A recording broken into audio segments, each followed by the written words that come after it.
Vanishing Point by C. Beck.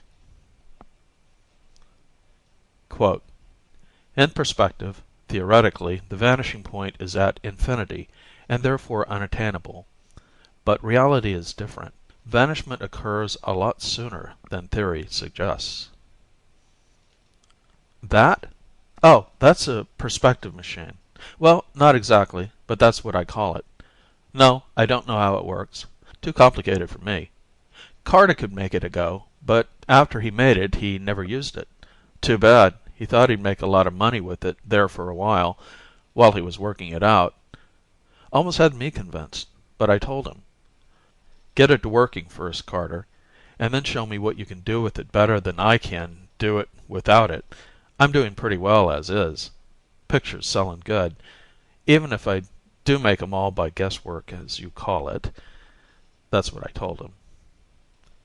You see, Carter was one of them artists that think they can work everything out by formulas and stuff. Me, I just paint things as I see 'em. Never worry about perspective and all that kind of mechanical aids. Never even went to art school. But I do all right. Carter, now, was a different sort of artist.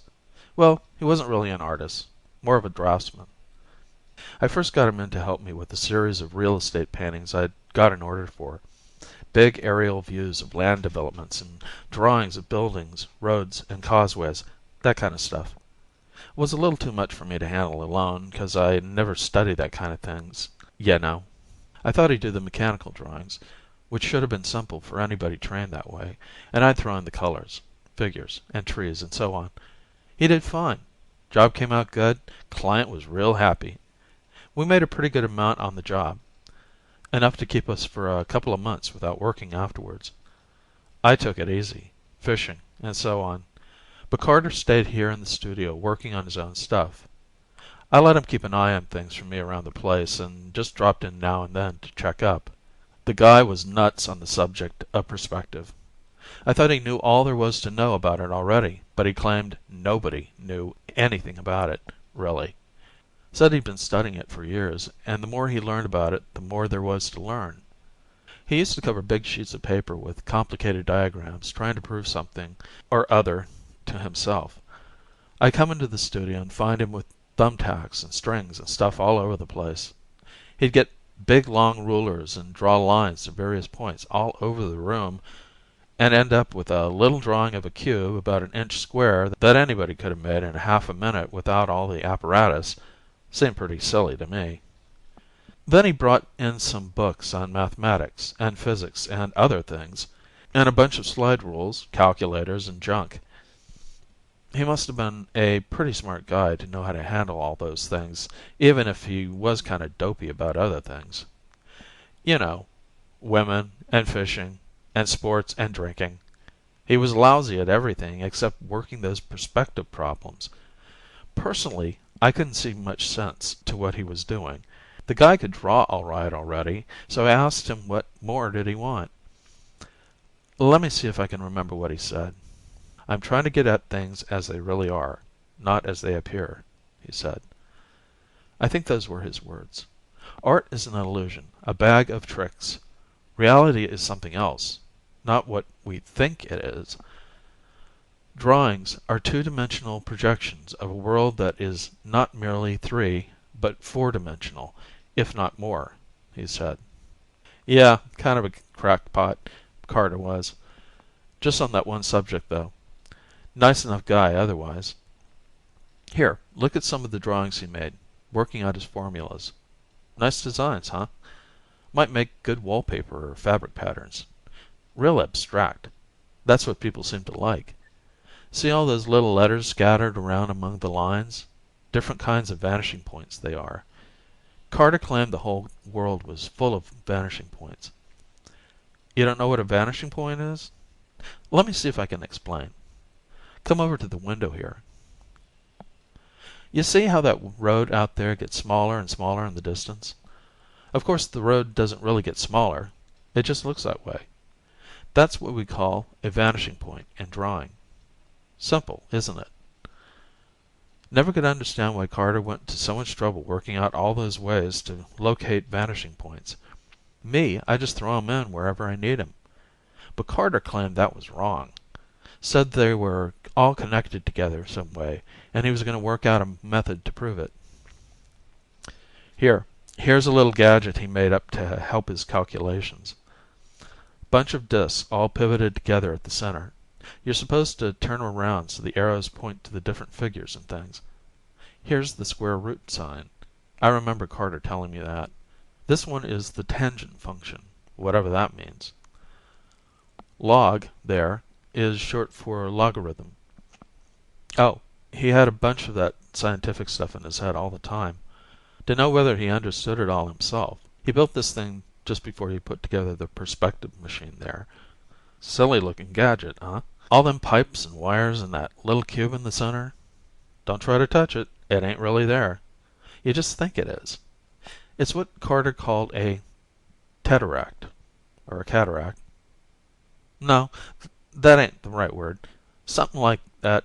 Tesser something or other. There's a picture like it in one of Carter's books. Hurt your eyes to look at it, don't it?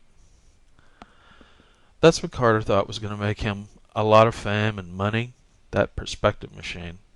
I told him nobody'd ever make a drawing machine yet that worked, but he said it wasn't supposed to make drawings. It was just supposed to give people a view of what reality really is, instead of what they think it is. I don't know whether he expected to charge money to look through it, or whether he was going to look through it himself and make some new kind of drawings and sell them. No, I can't tell you how it works. I said before I don't know. Carter only used it once himself. I came in here the day he finished it, just as he was ready to turn it on. He was just putting the finishing touches on it. In a few minutes, he told me, I'll have the answer to a question that may never have been answered before. What is reality? Is the world a thing by itself, and all we know illusion? Why do things grow smaller the farther away from us they appear? Why can't we see more than one side of anything at a time? What happens to the far side of an object? Does it cease to exist just because we can't see it? Are objects not present, non-existent? Because artists draw things, vanishing to points, does that mean they really vanish? A whack. That's what he was. Nice guy, but sort of screwy. He kept saying more goofy things while he was finishing up the machine, about how he'd figured out that all we knew about vision and drawing and so on must be wrong, and that once he got a look at the real world, he'd prove it. How about cameras? I asked him. Take a picture with a camera, and it looks just about the same as a drawing, don't it? That's because cameras are built to take pictures like we're used to seeing them, he said.